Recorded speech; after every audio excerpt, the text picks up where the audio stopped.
You can't have more than 3 lilac bushes. 3! In a quiet small town called Springfield, United States, stood an old classic-style house with fading white paint. Inside that house lived an elderly woman named Grandma Eleanor.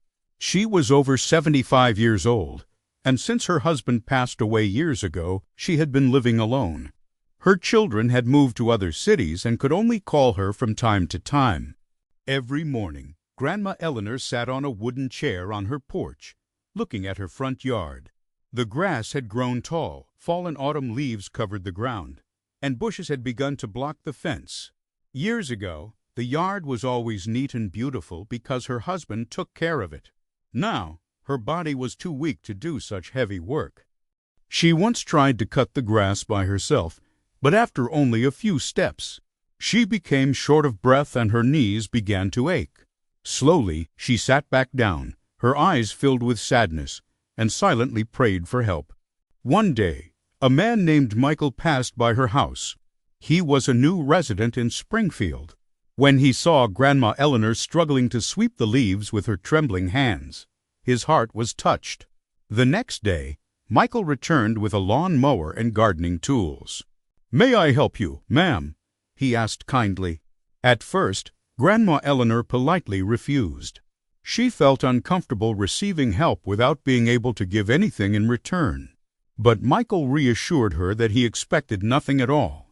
He was simply helping from his heart. From that day on, Michael came regularly.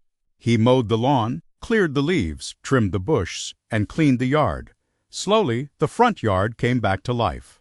As a small thank you, Grandma Eleanor often prepared warm tea and homemade cookies for him. However, not everyone was happy to see this kindness. A neighbor named Mr. Thompson grew suspicious. He believed Michael must have had hidden intentions. He began spreading negative rumors to other neighbors, questioning Michael's true motives. The gossip spread for a while, but Michael never responded. He continued helping with the same calm and sincere attitude. One afternoon, Grandma Eleanor suddenly became ill and collapsed in her home.